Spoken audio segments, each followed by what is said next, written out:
Welcome to Crossroads. I am still reporting live from Taiwan where the elections just happened. I'll give you a quick update on that. But I want to go in depth tonight on the glass house agenda of the socialist world order. And I also want to go into whether Taiwan could face a threat of a color revolution.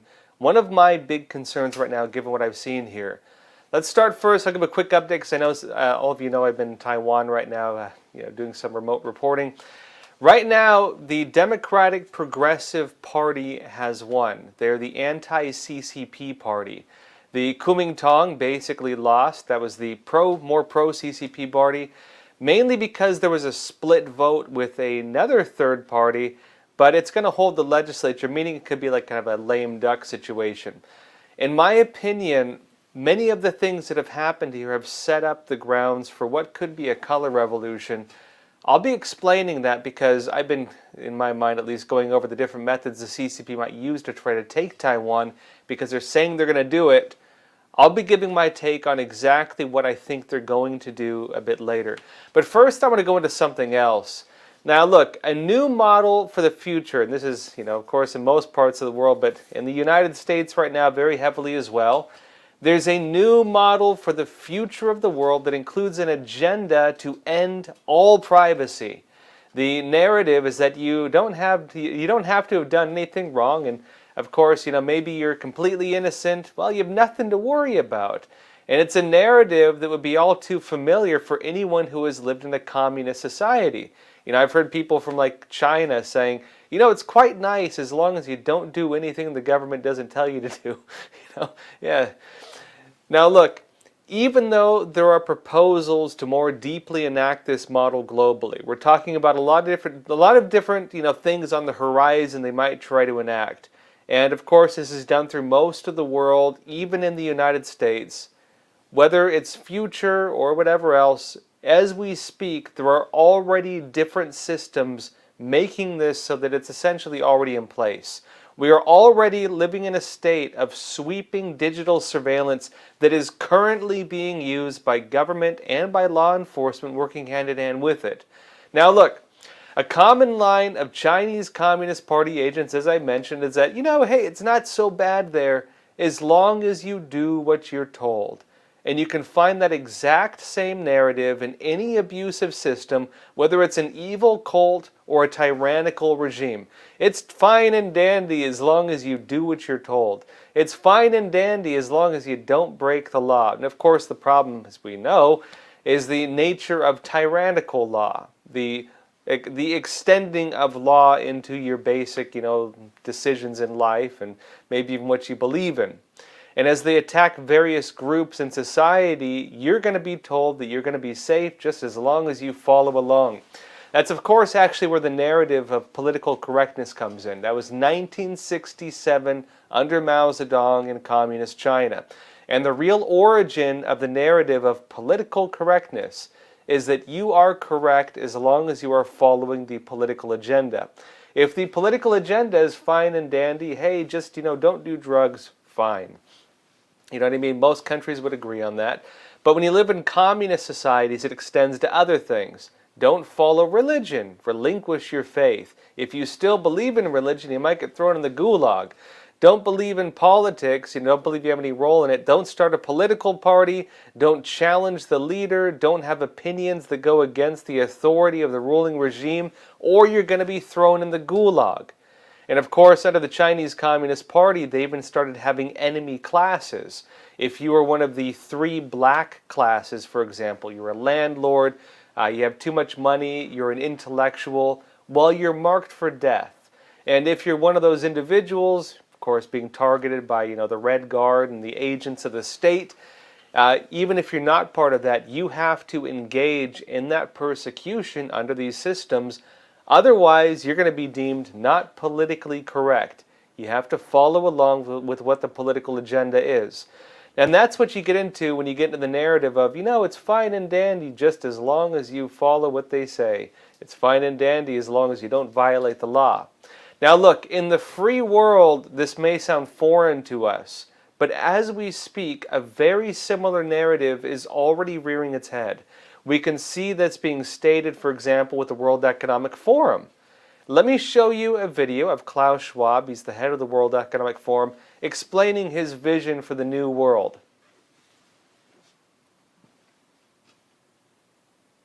Dans ce nouveau monde, on doit accepter une transparence, et je dirais même une transparence totale. Tout va être transparent. Et il faut s'habituer, il faut se comporter ainsi. Ça devient, comment dirais-je, intégré dans votre personnalité, mais si on n'a rien à cacher, il ne faut pas avoir peur. Now look, as he's saying, you'll have to accept total transparency. What does that mean? It means everything you do will be tracked. Everything you do will be watched. Nothing you do will be private. And as he states, it will become integrated into your personality. What does he mean? He means that your very nature, your personality, is what I assume he's saying, will have to become reflective of this new state of total transparency and the total elimination of privacy. You will have to change. Your personality will alter to align with the new state of the society. And as he says, quote, if you have nothing to hide, you shouldn't be afraid. And if that sounds familiar, that's that exact same narrative we've been talking about. Now, this actually is being proposed in different forms in the United States even. We've talked about, of course, lots of different things. One of the big ones on the horizons will even be kill switches in your cars. In fact, they're looking to make it so that they can shut down your car if you maybe violate the law or you do something they don't like. Let me show you this. This is the big league politics. It says this. Back in 2021, President Joe Biden signed the Infrastructure Investment and Jobs Act into law. It notes that one provision of this law ostensibly deals with drunk driving, become the center of a major controversy in Washington. It says at first glance, the bill sought to prevent alcohol-related driving fatalities by having drunk and impaired driving prevention technology, mandated equipment installed in all new vehicles. In other words, they're using the narrative of stopping drunk drivers to install new technology in every single car that is now being manufactured based on that narrative. It notes that to achieve this, all new automobiles sold after 2026 would be federally mandated to have an automatic kill switch installed that would shut the vehicle down if the system detected the driver driving with an erratic manner, suggesting that they may be intoxicated. In other words, they've now gone beyond just being intoxicated to driving in an erratic manner, meaning that if you're driving in a way that might be deemed unusual, well, you might just get your car shut down. Now remember, they've extended this already since then. Now they're not just talking about drunk driving, they're not just talking about driving in an erratic manner, whatever that may be. They're also now saying they want to use it to regulate speeding, where even the speed of your vehicle based on the speed limit of the road you're on will have to be tracked. And of course, if they can track, whether you're speeding or not, it means they need to track your location, they need to know exactly where you are, and they need to know the relevant rules of where your car is at that given time. And of course, they'll need to record it to make sure they can, of course, document it so they have a legal backing on which to defend themselves if you say, hey, you caused a car accident, hey, I was late to my meeting, hey, you caused financial damage. They'll, of course, need to have the legal documentation to make sure you can't do that, meaning, of course, surveillance. Now, the article continues back on the, drunk driving narrative. It says that per a USA Today fact check, quote, Section 24220 of the bill directs the National Highway Traffic Safety Administration to develop rules, new rules, folks, new laws, that would require new cars to be equipped with technology that passively monitors the performance of a driver. Well, that sounds like they're expanding it a bit now. We weren't just talking about drunk drivers, we're not just talking about erratic driving, we're also talking about monitoring the performance of a driver. It notes as well that it identifies whether they may be impaired and prevents or limits motor vehicle operation if an impairment is detected. Now, what could those impairments be? Right now, it's, of course, the way you're driving your vehicle. Maybe in the future, it could be maybe your political views. Now, look, it notes further in that in effect, the government has the power to force private companies to install this device in their vehicles. This is a clear infringement on the economic liberties of business owners, and notes that moreover, the installation and impairment of these devices will be a costly endeavor that will ultimately be passed on to consumers via high prices. Now, they're delving into another element of this. We talked about the basic issue of the government basically, creating technologies to surveil you. This also ties, though, into this public-private system we're seeing emerge. Because, as we've seen with, for example, Facebook censorship, different forms of social media censorship, we know, for example, that the Biden administration mostly, but even before that, they were working hand in glove with many different social media outlets, using them as mediums to violate rights that the government cannot legally violate. For example, censoring you. For example, shutting down discussion on key political issues. Issues I can't unfortunately discuss on YouTube because they will censor me because of this system, notably. And of course, I think we know many of them, the elections, for example, or certain protests that took place at the Capitol building. YouTube will censor you based on those because YouTube is owned by Google and Google has these agreements. Now look, Elon Musk with X, formerly known as Twitter, has tried to move away from these. He's facing international pressure because he is refusing to adopt it.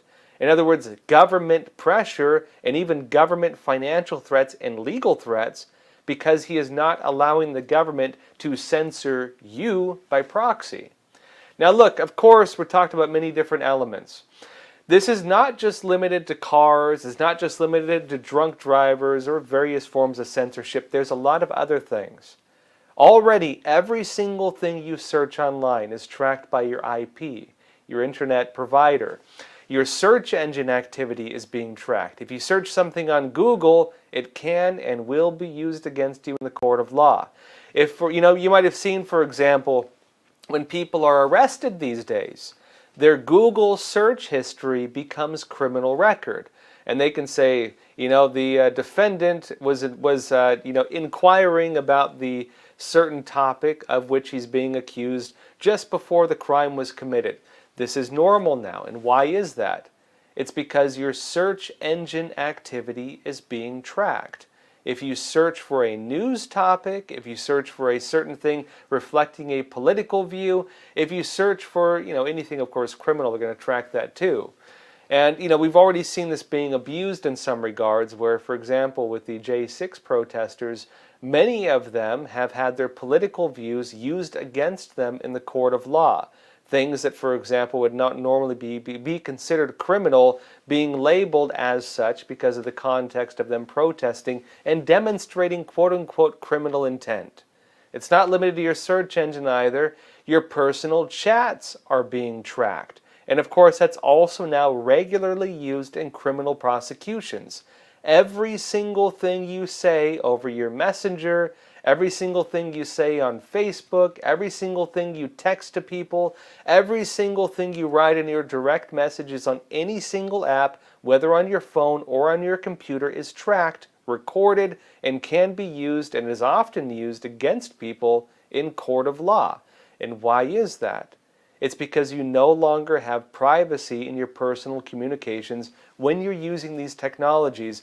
And the reality of the modern world is, frankly, these technologies have become the fundamental way, one of the main ways in which we communicate with each other. In other words, all communications to an extent are being tracked and recorded and being used potentially in criminal prosecutions if you're accused of a relevant crime. There's also geolocation tracking, meaning your phone tracks your location, your car tracks your location in some regards, and especially if you're using a navigation app, where, of course, you're monitoring different traffic patterns and so on. Everywhere you go, every single thing you do in your car, that is all being monitored. Now, many people may not know, but already police use this regularly when it comes to, documenting crimes, for example. If you were to get into one of the police computers they have in the police cars, and nothing against the police, of course, but this is getting into the extent to which government has begun getting its hands on different forms of private information that used to be forbidden from them obtaining. but because of public-private partnerships where private companies are recording this data, tracking this data, police, law enforcement, FBI, CIA, or whatever else can even companies for even that, can request this data or even purchase this data, and it can be used against you, and in many cases is. Now, if you were on these police tracking systems, you'll type in a person's name, you'll find not only the individual, you'll find also their pseudonyms, the names they use on different parts of the internet. You'll find their email addresses, including all the different ones tracked and connected. You'll find, for example, all of their phone tracking data everywhere they went, because they very likely have a phone in their pocket while they're walking around. And even if you turn your phone off, that tracking technology is still activated. There's also bank tracking. Now, like what happened, for example, to many January 6 defendants, many of them were reported by credit card companies. Every single person who had a credit card with them and used their credit card on that day was tracked and reported to authorities by their banks. There's also modern smart card tracking. Let's imagine, for example, that you don't have a smartphone, you don't use these different apps to navigate, you want to be free from that, but you drive a new car. And guess what? Almost every single new car has this technology built in with its GPS system. And of course, the next generation of vehicles, as we've been discussing, will have things not only to track that, but to track, of course, the local laws on speed limits, the local laws, for example, on, let's say, the form of lanes and roads and so on, because how are they going to know you're driving erratically unless they know the structure of the roads themselves? All of that will be recorded. And of course, they already have the technology in place to record that. Of course, again, necessary technology as well if they want to start policing it or install these kill switches in your car to make it so you can't drive at all. There's also app tracking on your various phone data and your phone activity. If you download an app on your smartphone, have a look at the terms of service agreement, because you might notice you're giving them access to things such as your microphone, meaning every single thing you do, oftentimes, even including when your phone is in your pocket, you're not currently using it, can be recorded. If you give it access to your video, same exact thing. They're able to record that data and use it for their own purposes. If you give them access to your contacts, all your contacts now become also the pseudo property of that company. You've handed it over. Same thing with your videos and your photos. All of that will be then tracked and recorded and become the property, or at least granted access to, another company which can then sell the data. Of course, pay attention to exactly what rights you're giving them for that content. But this is the way the modern system works. Now look, the big issue with all of this is that, I think we've to an extent sacrificed our basic freedoms. And as we sacrificed our basic freedoms for, sometimes convenience, or because, our friends are using an app that we all have to use, we've adopted these things without paying attention to the way that government has begun regulating it. And as government has begun regulating it, while they begun getting access to it, they begun creating laws that allow them to, of course, monitor it, to regulate it, to use it. And as these things have expanded over time, there become loopholes. And these loopholes have allowed a public-private partnership that has allowed government, law enforcement, federal agencies, and many other things to track this data, obtain this data, use this data, and prosecute you with this data in ways that the Constitution would otherwise protect us against. And we see it already being used against things, for example, like, counterterrorism laws, where even patriots are being labeled, using terrorist labels now. We see it already being used in criminal prosecutions where people's political viewpoints are being used against them, including, for example, if you happen to support the former president, Donald J. Trump, that is being used against people in the court of law, especially as it relates to J6. And we're also seeing it being used when it comes to just basic internet censorship. Now look, this is not to mention the various forms of tracking and surveillance that are on the horizon, the things still being proposed. We've talked before about centralized banking digital currencies, CBDCs. In other words, digital dollars, digital currency, cryptocurrency, which regulations are now removing the crypto part, meaning it can and will be tracked.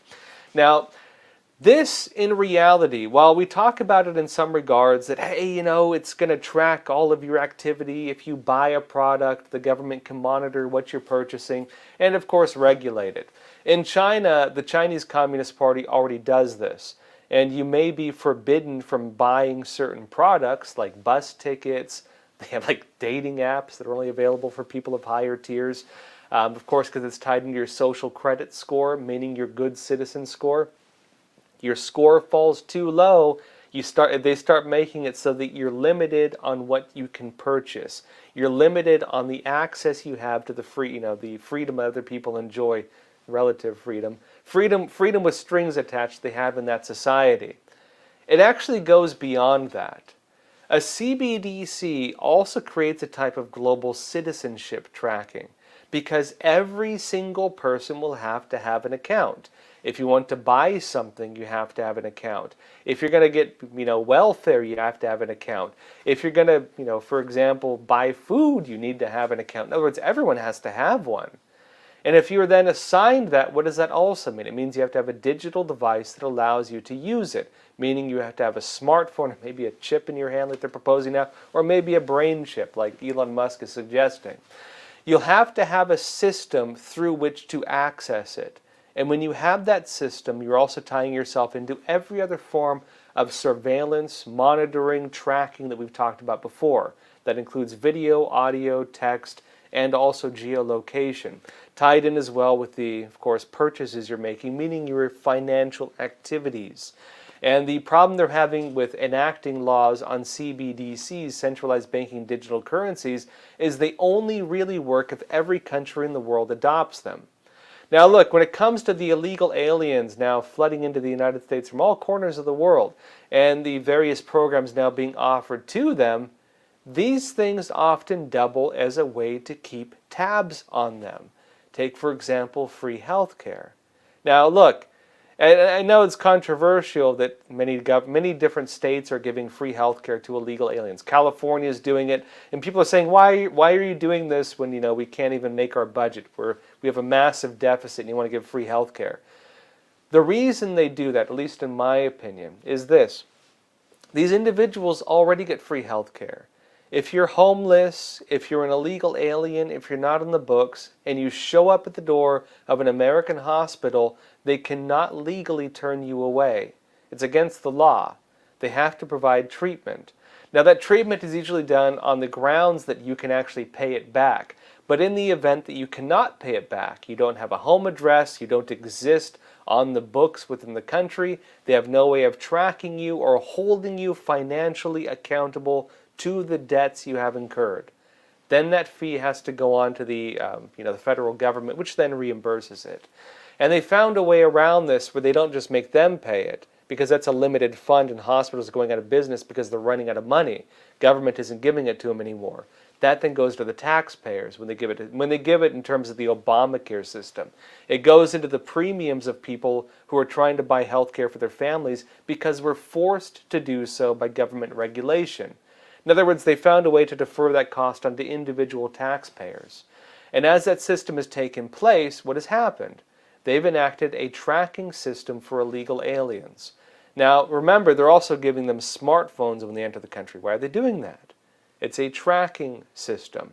And as you get more people here and more needed technologies and more systems to support, you're going to have increasing systems to track, to monitor, to surveil individuals who are technically not on the books, and so they have to create new books and new ways of which to track these people.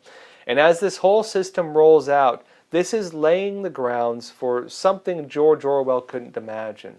When George Orwell wrote his book 1984, the sci-fi kind of dystopian picture of what the world might look like, he was thinking of telescreens. Your TV is watching you. How far beyond that have we gone already? Now, we're in a system in this world right now where almost everything is becoming digitized. And as government moves into the digital space, it means that everything will also be governed. And of course, this is representing a new type of totalitarianism that I think reflects what Klaus Schwab is saying. You won't have any privacy anymore, and your personality is going to have to change to reflect that. a future, for example, that I personally don't want to see happen. And I hope they do create some regulations to prevent that from taking place. Of course, a lot of it is already in place, and I think this needs to be clarified in terms of where the barriers are within the boundaries of our own constitutional protections. All right, folks, that said, Taiwan, I'm in Taiwan currently. That's why I have the funny background of my hotel room right now. Taiwan just finished holding their elections. I discussed briefly the results of that. That being said, though, of course, the anti-CCP party has won, technically, although they do not hold the legislature. That being said, there is a very real threat from the Chinese Communist Party. I've discussed a bit before about saying, I don't know if the CCP is going to invade. There's another way that I think is of much greater concern, which I'll be giving my take on, but we'll go into that after the jump to Epoch TV. First, though, we have a new documentary out, The Real Story of January 6th, Part 2. Let me show you the trailer for this. Calling the January 6th investigation the biggest investigation in FBI history. There are more than 1,100 arrests, and they show no signs of slowing down. When you take an oath, you have to abide by it. They're just going to identify you on video, arrest you, and then figure out what the evidence is after that. Those involved must be held accountable. He's an innocent man, and he has been punished for something that he never did. Every day you wake up and you're like, how did I get out of bed today? You have to stay away from the word patriot now because that's a terrorist organization. We interviewed 2 whistleblowers from the FBI. I sacrificed my dream job to share this information with the American people. That siege was criminal behavior, plain and simple, and it's behavior that we, the FBI, view as domestic terrorism. We started with death threats, the hate mail. I don't care what they do to me, but I do care what they do to my family. Our family struggles every day. It's going to change narratives no matter what your political perspective is.